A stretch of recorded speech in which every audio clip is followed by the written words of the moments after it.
Hello neighbors, welcome to the new Sparkling River Condominium Association website. The new website is much easier to read and navigate, and most importantly, secure. Let me do about a 10-minute overview of the website for you. When you log in, you will first see your home page. If you scroll down to the bottom of the home page, you'll notice there are what we call feature boxes. Feature boxes give you a quick access to some of the items on the website. Calendar tells you what's coming up.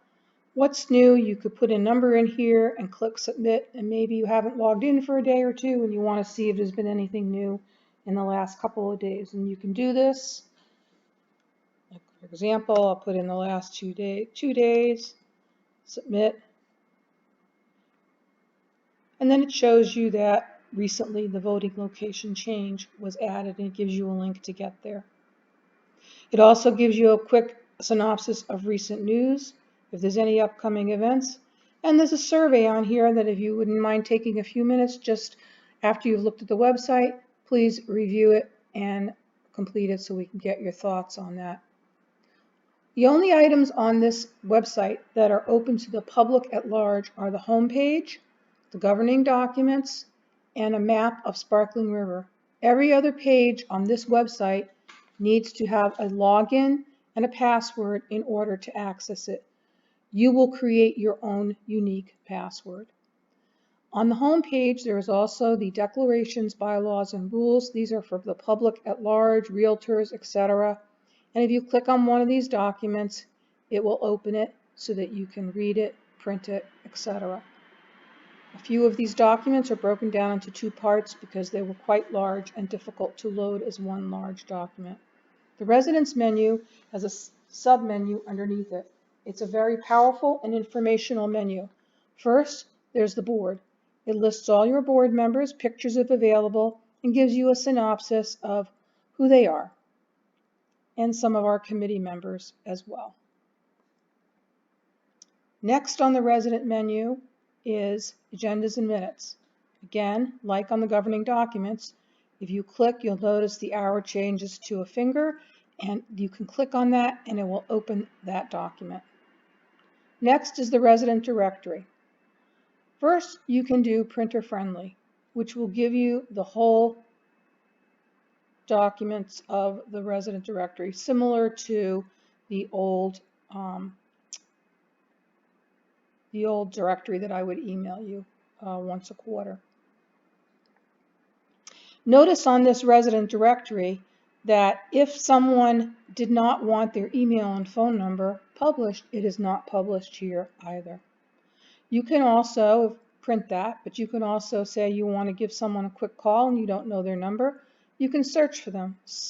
Pick the feature that you wish to search by, pick the parameter you'd like, search for that person, run the filter, and you'll see anyone with the last name of Pasco will show up.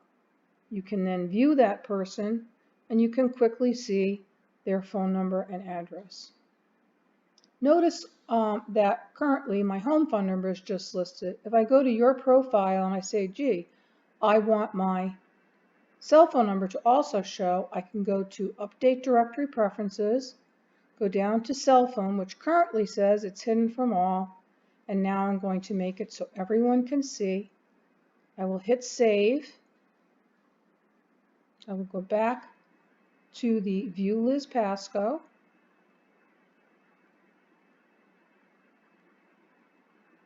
And notice that my cell phone number now shows.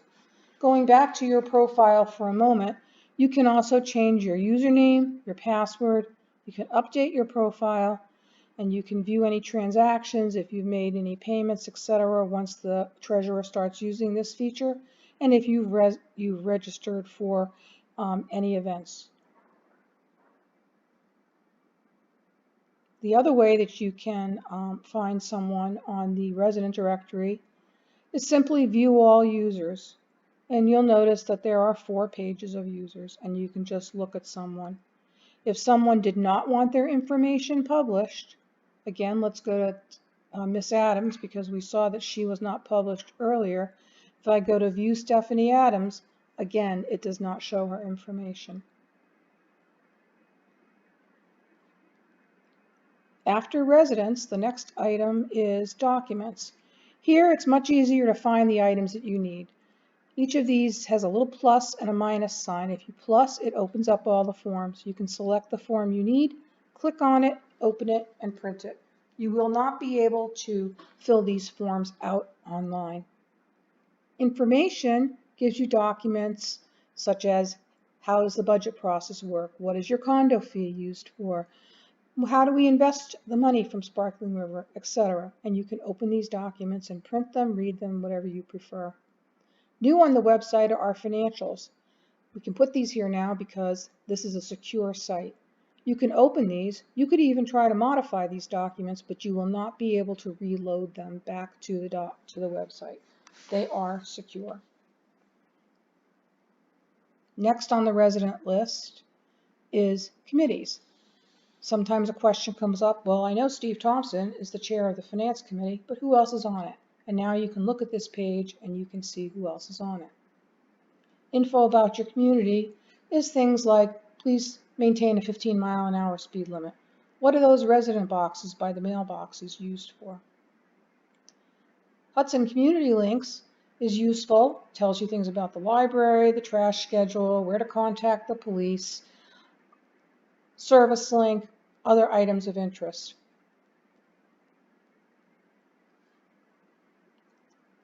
Next are photos. You can view these photos in their albums. You can view them as slideshows. If you have any photos that you would like to share with your residents, other residents and neighbors, please send them to me via the contact form, which I'll talk about later. The map is the only other area of the website that is public. It comes up as a satellite map. You can change it to a street map. You can enlarge it or reduce it to your size preference. Classifieds. We have rules about submitting classified ads. If you would like to submit an ad, click on this and read the rules. And then you can click on this link to submit an ad. I put a test ad down below. When you submit the ad, it goes to the web administrator for review and approval. And once it's approved, it will be posted on the website. A new feature on this website is Lost and Found. Again, if you find something, submit it to the web administrator. We'll review, approve, and it will be posted. This is good for items like wallets and keys and jewelry, etc. We also have a questionnaire section. This is just a test. This one says completed because I completed the questionnaire. The nice feature here is that when you ask a question, or about to complete a questionnaire, you might not necessarily have a lot of time. Once you open the questionnaire, it will tell you how many questions there are, and as you answer the questions, there's a progress bar on the bottom that will tell you how far along the questionnaire you've gotten. The nice feature also is that these results can be tallied and given to the board. Board only is just that. There are some features here for the board to use, and this has been reviewed with them. The next main menu item is news. It tells you about things going on around. For example, an important news item just to note right now is that the voting location has changed. Social also has some submenus. Not a lot on here right now due to the current pandemic, but if there are events, they would be listed here. Clubs and activities, same thing. If there are clubs, activities, it will be listed here. Eventually, if we have a clubhouse, there will also be a way to see if the clubhouse is being used. Upcoming registration, if there are events that are happening, there will be a registration form here, and I'll tell you more about that when that comes around again.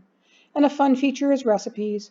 More recipes will be added. I do have a Christmas cookie cookbook that will be posted here in the near future.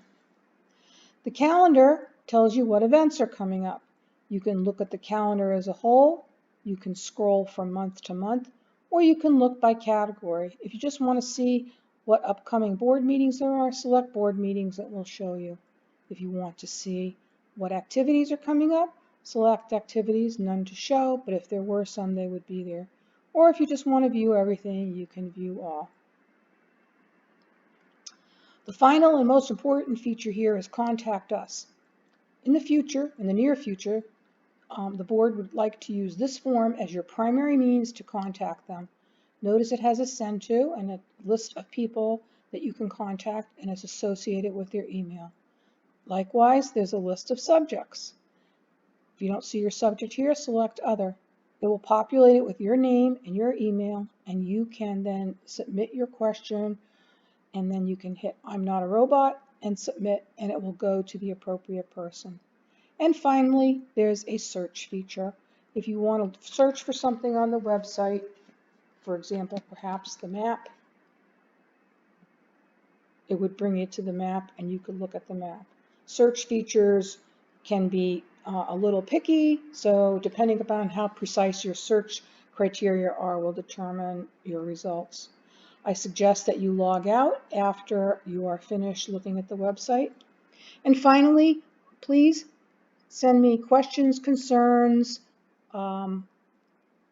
suggestions, and you can do that via the contact form by doing Contact Us, select Web Administrator, and send me a message, or if you'd like, you can send an email to sparklingriveractivity@gmail.com.